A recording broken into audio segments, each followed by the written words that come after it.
A vehicle transporting maize for sale was recently stopped and thieves stole the maize, and in the process harming the driver and the passengers. The frightening rise in robberies, from pickpockets to robbers with guns, has many people fearing for their lives. Robbery can cause farms to suffer from moderate losses to total insolvency in terms of financial losses. We had an incident in Mubende district, that is in Kasambia, where a group of 10, a gang of 10 armed with pangas, they intercepted a truck that was loaded with 13 tons of maize, 5 bags of beans, and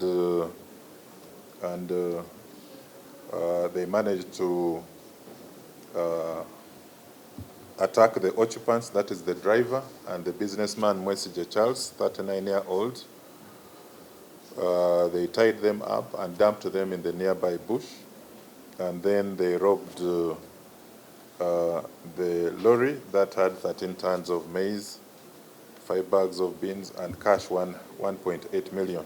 Although this might be considered an urban issue, it gets worse when it costs the country money. Due to its status as a developing nation, investment forms a crucial part of Uganda's progress. There is a reason why war-torn places lack investors. Economic progress goes hand in hand with security. Instead, in light of the rising unemployment, we should foster a business-friendly atmosphere to help the unemployed find employment. Police spokesperson for Uganda, Enanga, has warned that those responsible would suffer the penalties if they were caught.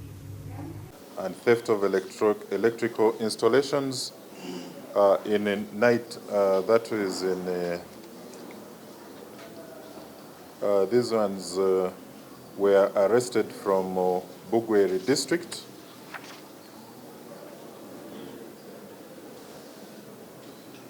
And so the 3 suspects whom were arrested for vandalism and theft of electrical installations in Bugweri include Cheyune Muhammad, a 45-year-old driver, Muwaya Birali, 35-year-old taxi driver, and Musubo Roger, who are all residents of Ugambuze ward in Idudi.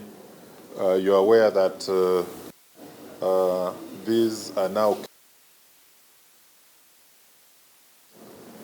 who sabotage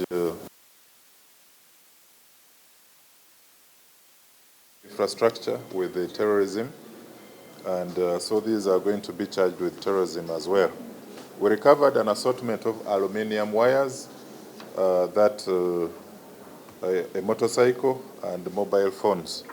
So those are going to be charged in that respect. Furthermore, the government has increased police patrols and deployed more security personnel to areas with high crime rates. It has also implemented harsher penalties for those found guilty of the theft and robbery.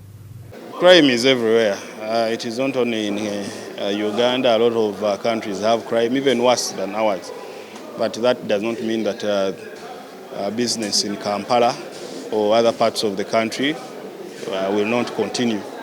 So it is upon the government and other stakeholders to work together in making sure that we have all the material that is necessary to investigate crime and stop it. According to a survey from Crime in Uganda, the rate of crime increases along with the expense of living, especially when it comes to robbery and theft. Although it may be difficult for the authorities to prevent this behavior, given the rising cost of necessities, safety always starts with you. Always be on the lookout for danger wherever you walk, especially late at night. Bronia Katusiime, Smart 24 TV, Business Today.